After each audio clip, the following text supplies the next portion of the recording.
Hello everyone, this is Warhawk Beyond 2040 and welcome to another edition of the Stargirl Season 3 review series. And today I'm going to be talking about Episode 7, Frenemies Chapter 7, Infinity Inc Part 1, which I have just finished watching. And this episode was actually really good. I really enjoyed this one a lot. Little bit dark in some places, highly emotional overall, but once again, another great fun episode from what has so far been an amazing third season for Stargirl. So we got to see the return of a very familiar face who we haven't seen since season 2. We also got a lot of references from the first ever Green Lantern, and we also got to see the first real appearance of Mr. Bones, who was teased back in season 2. So we finally got to see Mr. Bones in some capacity in this season. More on that in a moment. And this was really enjoyable. As I said, this was a great episode. And as I mentioned, this is part 1. So obviously this will continue in the next episode, which is part 2, which is also chapter 8 of the Frenemies story arc. But we'll talk about that towards the end. So I'm going to give a quick recap of what's happened so far. And then after that, we're going to get straight into talking about episode 7. So as we saw in episode 6, we saw everything pretty much come to a massive head, although it's far from over. We saw Cindy pretty much blurt out the secret that Courtney has been training Cameron to control his icicle powers. Now, as we all know, that his dad was, of course, Dr. Icicle, so it's understandable that the team would be a little bit concerned at the fact that Courtney has been secretly helping Cameron to better control his icicle powers. And as we all know, that Yolanda broke into Cindy's house and stole the gambler's laptop, which led to a massive fight between Cindy and Yolanda. Now, we know that these two have been at each other's throats for quite some time now, and obviously Courtney has brought Cindy into the JSA, even though everybody is dead against it. So that came to a massive head, and we saw Our Man get involved as well. And also, we saw that Cindy threatened Courtney that she was going to tell Cameron about the part she played in Dr. Icicle's death. So lots of things were going on there, and we pretty much saw towards the end of episode 6, everybody pretty much turned against Courtney, and Courtney said, well, if that's how things are going to be, then maybe I shouldn't be leading the JSA, and maybe Sylvester should be leading. And everybody says, well, Sylvester has been leading us because, let's face it, you haven't exactly been around. So very highly emotional episode 6.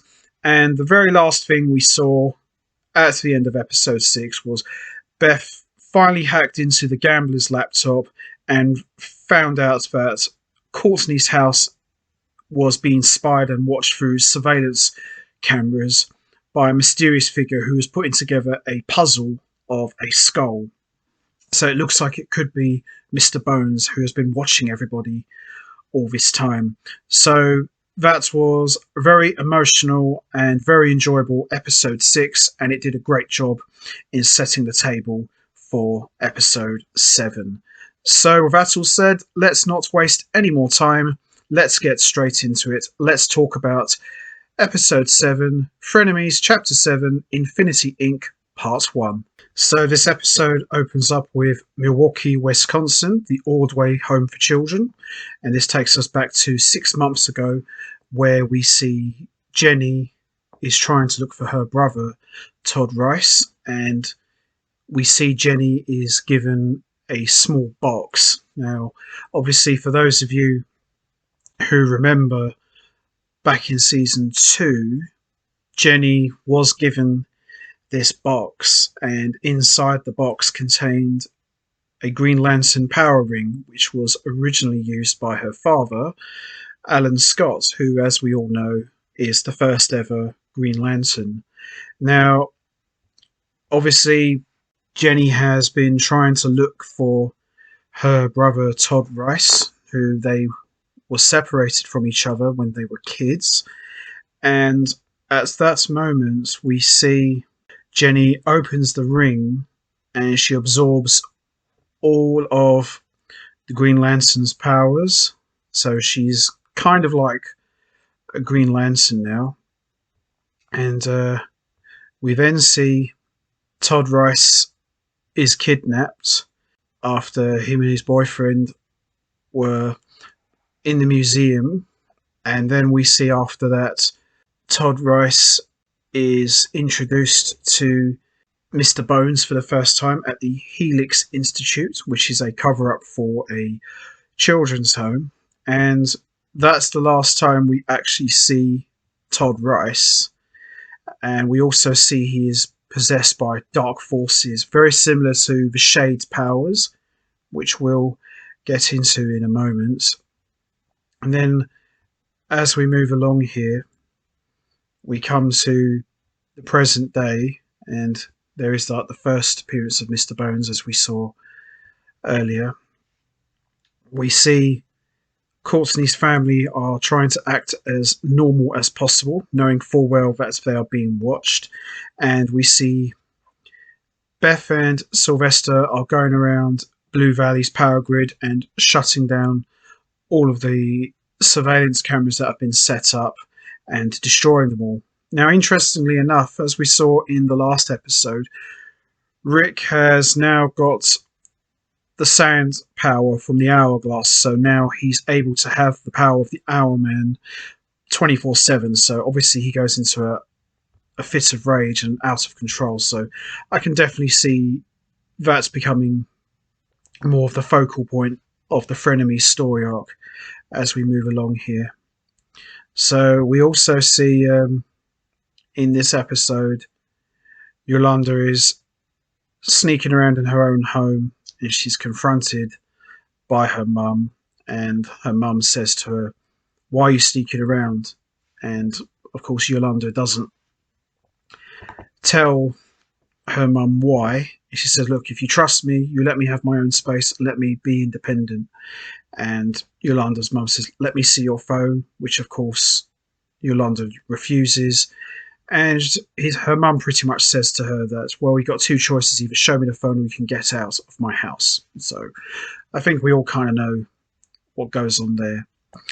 This episode also featured the return of the Shade. You know, as we all know, Shade disappeared a couple of episodes back after him and Sylvester had a war of words with each other.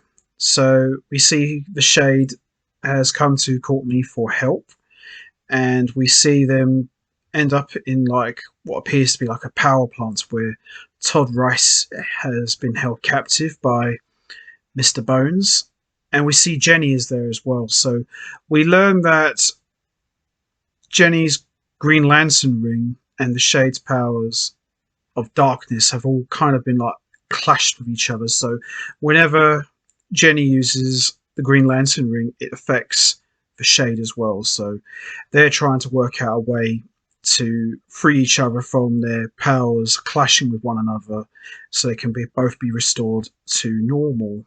We also see Todd Rice, Jenny's brother, is being tortured by Mr. Bones.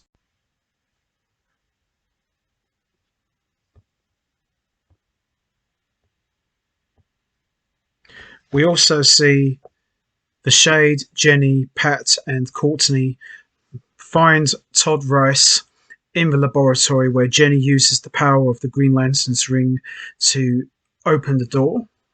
And then we see Jenny finds her brother Todd being tortured on the operating table. And after they shut the power down, they see Todd start to turn into kind of like this dark shadow power, very similar to what the Shade has, but we see it's more out of control. And we also see Pat and the Shade end up disappearing, and they end up in the Shadowlands, where we saw Courtney was trapped back in season 2. And we also see towards the end of this episode, we see that Yolanda has left home and asks to stay at Courtney's house, even though they're not on speaking terms at the moment. And as this episode is brought to a close, as I mentioned earlier, we see Pat and the Shade are trapped in the Shadowlands, and they now have to try and figure out a way to escape. And that's how we end episode 7. Overall, very enjoyable episode. You know, as I said, very dark and very emotional at the same time. I love the fact that we're getting a lot of references about Alan Scott, so I'm really hoping we'll see Alan Scott make an appearance at some point, because they must be leading to that, because you don't just mention one of the original DC heroes without bringing him in. So there is a strong possibility that we could actually see him. But overall, this was a fun episode. Really enjoyed part 1, and I'm really looking forward to part 2. So that's going to be it for me. I'm going to wrap this up now. What was your thoughts on episode 7? Did you enjoy it? What was your thoughts on Mr. Bones taking on a much bigger role? Do you think we'll see more of him? And also, what about Alan Scott, Jenny's father? Do you think we will eventually see him at some point? Or do you think they'll just keep mentioning his name without seeing him? And also, what was your thoughts on Yolanda moving into the Whitmore household? How do you think that's going to go with Courtney? And also, Pat and the Shade are trapped in the Shadowlands. How do you think they're going to be rescued? And also, what are your thoughts on Shade and Jenny's powers drawing on each other? Do you think there's a way they'll be separated and restored to normal? And also, Owlman going power crazy. How do you think that's going to play out? Do you see Rick turning on his teammates? Or do you think he's just going to continue to get out of control? And do you think his powers will eventually wear off? You know what to do, guys. Hit the like button, hit the subscribe button, leave your thoughts and comments down below, and I will see all of you next time for another edition of the Stargirl Season 3 review series, where I am going to be talking about Episode 8, which is Part 2 of the Infinity Inc 2-part episode, which I'm very much looking forward to seeing and talking about, especially with the way this episode played out and the way this one ended. Should be a good one, and I can't wait. So until next time, take care everybody and stay safe. And once again, as always, much appreciated. Thanks for listening.